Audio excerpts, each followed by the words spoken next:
साथियों, ये जो विषय है आखिरी सत्र का, जिसमें भारत के मुसलमानों को अपने दोस्त और दुश्मन की पहचान ना होना, यह बहुत बड़ी समस्या है। एक मंथन, एक जालिम का विकल्प दूसरा जालिम नहीं हो सकता, अर्थात सभी मजलूमों में इत्तेहाद कायम करने से ही मुल्क की तरक्की मुमकिन है।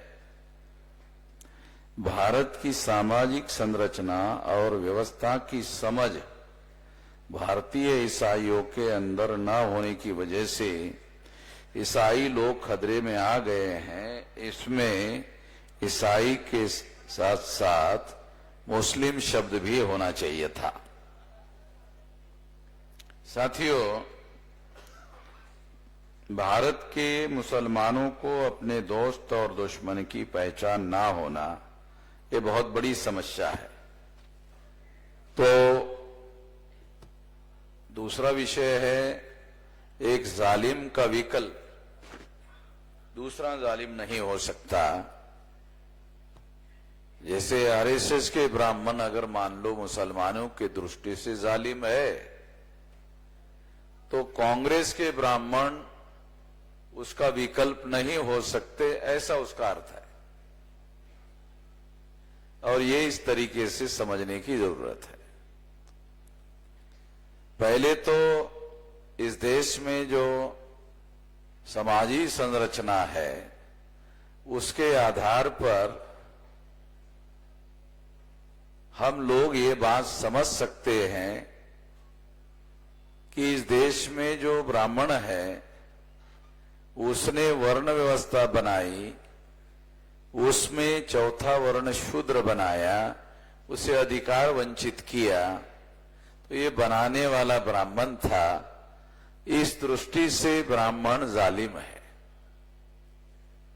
ब्राह्मणों ने तकसीम करने के लिए, हिस्से करने के लिए, विभाजित करने के लिए शेड्यूल कास्ट के 1703 टुकड़े किए, 801 आदिवासियों के टुकड़े किए, 3743 टुकड़े पिछड़े वर्ग के किए और तीनों को मिलाकर 6247 जाति के टुकड़ों में इन लोगों को तकसीम किया।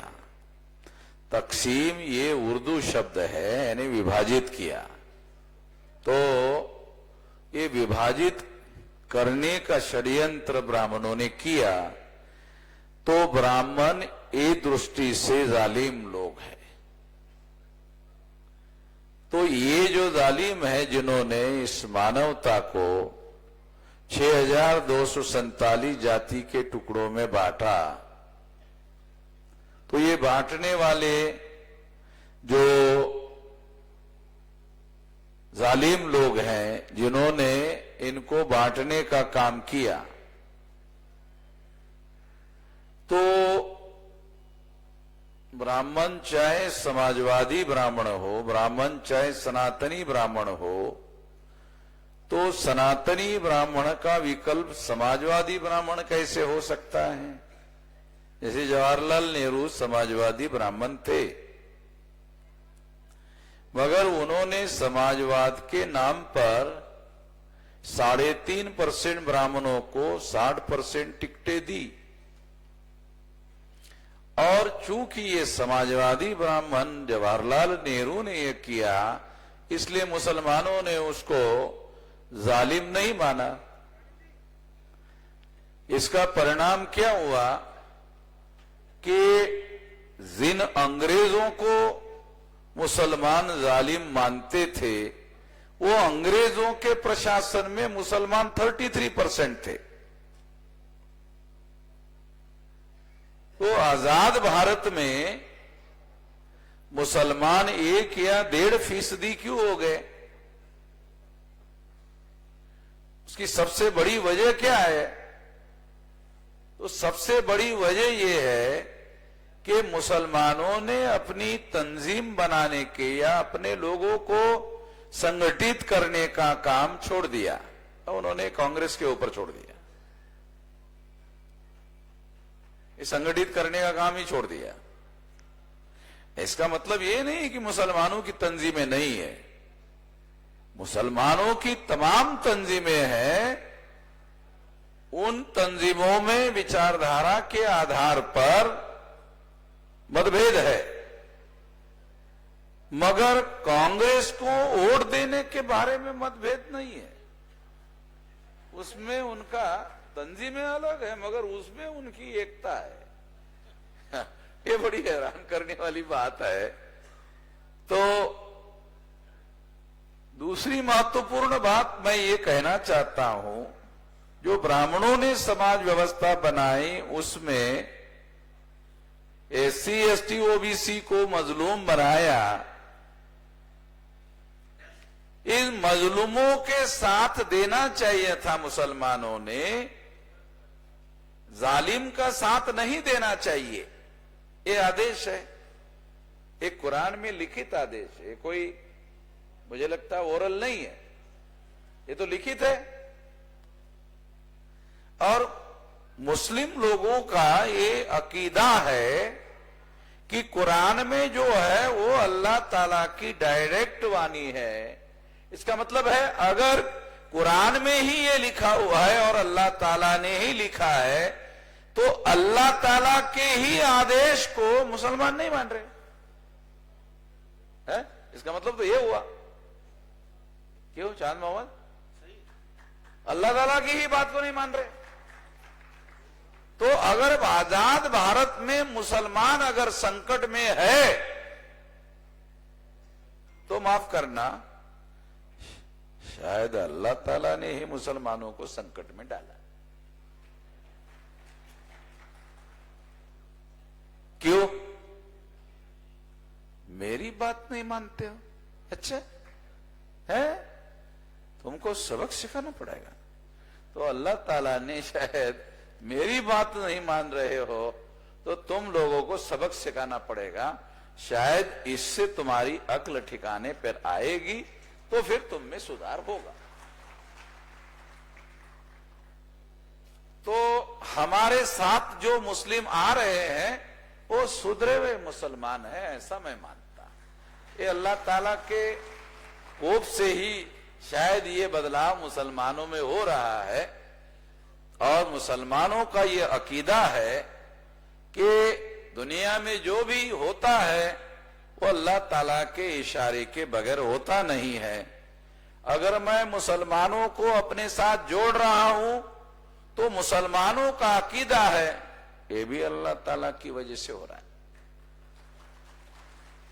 क्योंकि ये ऐसी ही अकीदा है ना।